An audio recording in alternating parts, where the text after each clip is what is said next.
Bonsoir à toutes et bonsoir à tous. 200 langes sur 3 rangées parallèles. Pas un souffle dans la blancheur du coton, un parfum de savon de Marseille, de lait sucré, des rires grelottants. À un moment, il couvre les gazouillis d'enfants qui viennent à la fois du parc et des fenêtres grandes ouvertes. Les femmes qui rient sont 4. Elles parlent et retirent des cordes les pinces à linge, les jettent dans une boîte métallique. Elles plient les carrés de tissu qu'elles empilent ensuite dans de vastes paniers d'osier. Ainsi commence le nouveau roman de Caroline de Mulder. Elle est l'invitée de LCR ce soir.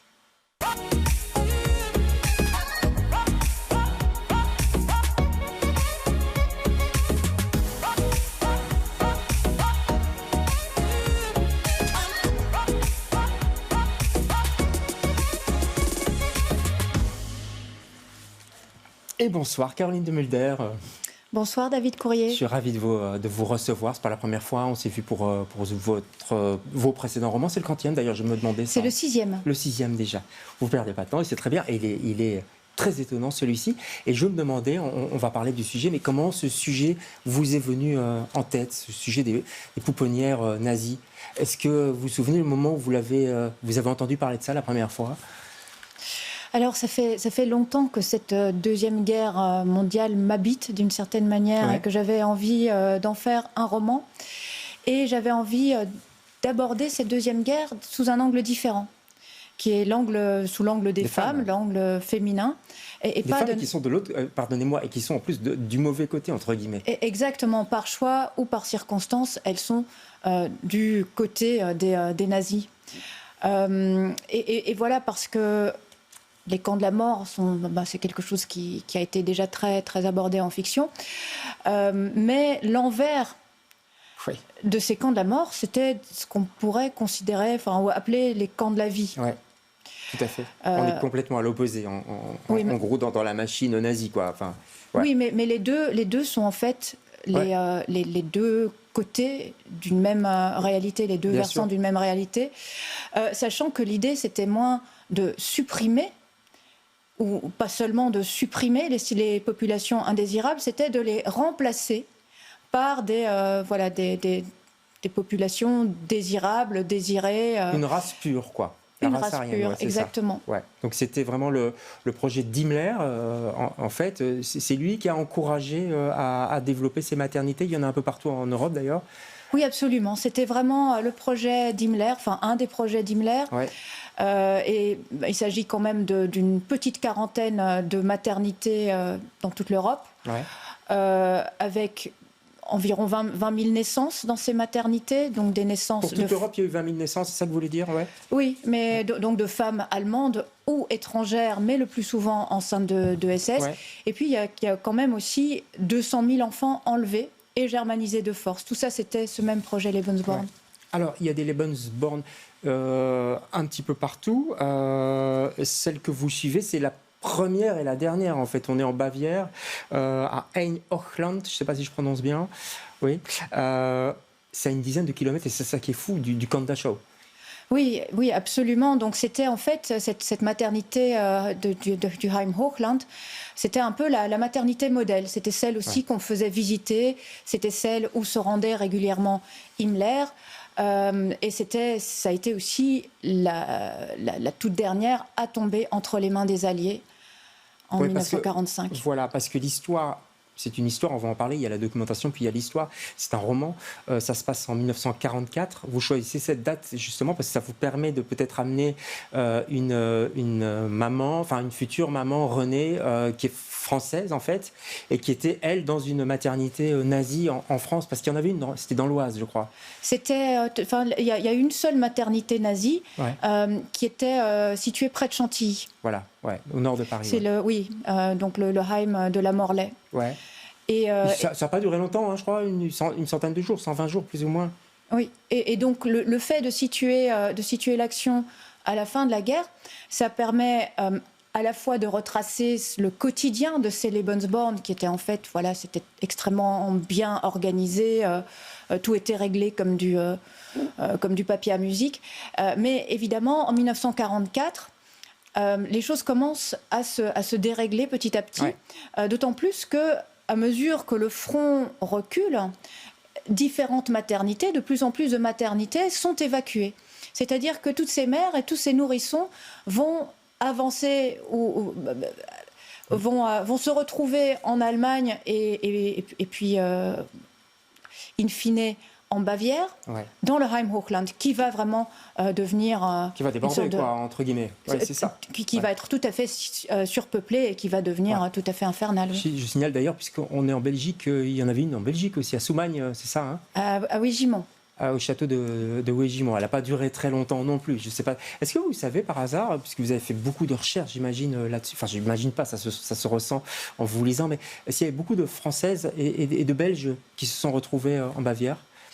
Quelques-unes, alors c'était pas la majorité des femmes, mais effectivement, il y a des cas tout à fait documentés de Belges et de Françaises qui se sont retrouvées au Heimhochland à la fin de la guerre. Ouais. Ce qu'il faut se dire aussi, c'est que c'était bizarrement, c'est difficile à dire, mais des lieux de paix, des lieux où on mangeait bien, où on mangeait des produits frais, etc. Enfin, c'était presque enviable pour ces femmes. Oui, c'était vraiment un univers de contraste et c'est ça aussi qui m'a beaucoup intéressée dans ce sujet. En fait, tout est parti d'une photo qui est une photo représentant une rangée de berceaux. Ouais. Drapés de blanc, on est à l'extérieur d'une très jolie demeure. Il y a une jeune femme, une infirmière qui s'occupe de ces bébés. Et tout ça se passe en dessous du drapeau noir SS. Ouais. Et donc il y a ce contraste entre le blanc des berceaux et le drapeau noir, avec ce que ça représente. Et comme vous le dites, on était tout près de Dachau, on était tout près des camps, on était tout près de l'horreur des fronts. Et pendant ce temps-là, on avait ces espèces de havres de paix, préservés de tout, mais au-dessus desquels planait quand même cette ombre tout à fait mortifère qu'on connaît bien. Évidemment. Alors, effectivement, on est près de Dachau, ce qui vous permet d'introduire un personnage, parce qu'il faut le dire, c'est un roman choral. Mais chorale, il n'y a pas 10 000 personnes, on va dire qu'il y a 3 personnages. Il y a Renée, la française dont on vient de parler. Il y a Olga, si je me souviens bien, qui est une sorte d'infirmière en chef. Enfin, il y en a d'autres aussi, qui petit à petit va se rendre compte de l'ignominie de ce qui se passe, quoi. Oui, donc Helga, qui est effectivement une infirmière nazie, et qui au départ est persuadée de faire le bien, d'être de bien. Et d'ailleurs, elle s'occupe très bien des mamans, des bébés.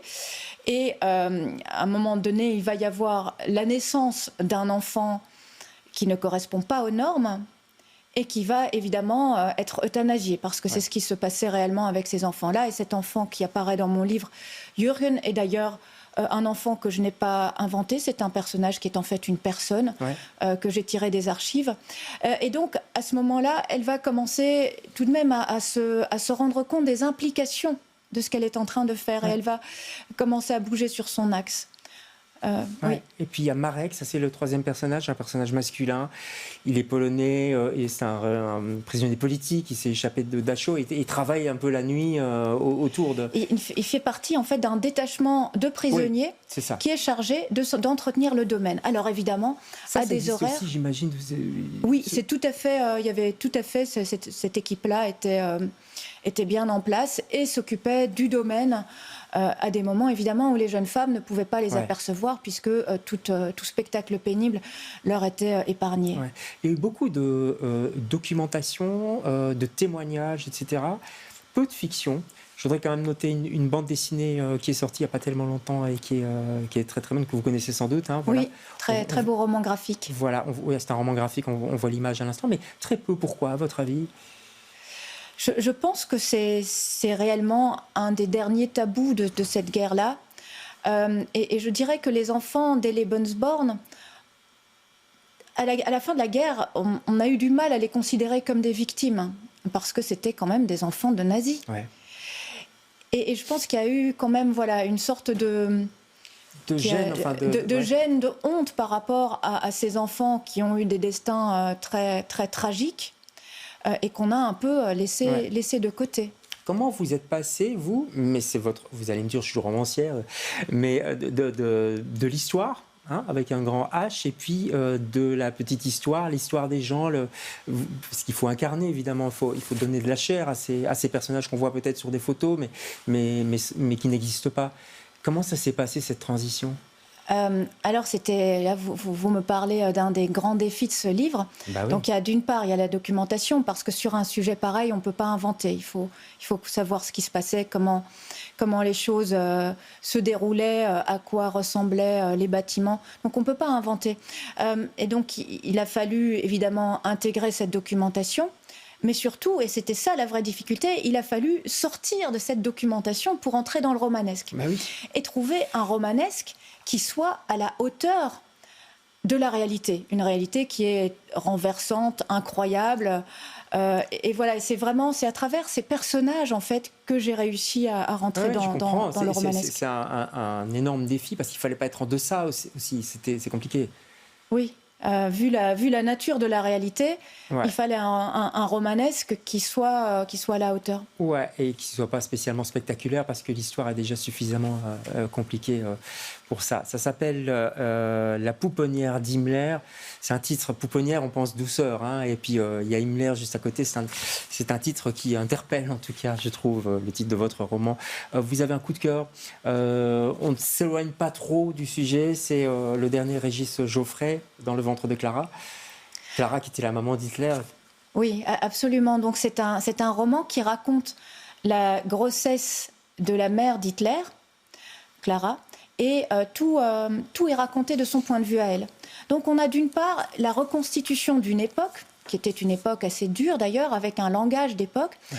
Et d'autre part, Clara enceinte souffrait de bouffées délirantes, d'hallucinations, qui permettent déjà d'entrevoir l'horreur de la future Shoah. Et là, on entre dans une écriture tout à fait différente, une écriture qui est à la fois crue, lyrique, ouais. Anxiogène. Et donc on passe de l'un à l'autre, et c'est un tour de force stylistique. Et je pense qu'on peut dire que Régis Geoffrey a pris un risque en écrivant ouais. Ce roman-là. Il aime bien prendre des risques, je crois, Régis Geoffrey, mais pour le plaisir du lecteur et de la lectrice. Merci beaucoup d'être passé chez nous. Je rappelle le titre de votre roman à vous, La pouponnière d'Himmler. C'est chez Gallimard dans la collection blanche, Caroline de Mulder. Plongée dans ce roman. C'est vrai que c'est une page de l'histoire qu'on a un petit peu oubliée, volontairement ou involontairement. En tout cas, ça n'a pas été, ce n'est toujours pas trop médiatisé, pour prendre un mot qui n'est pas très joli. La pouponnière d'Himmler.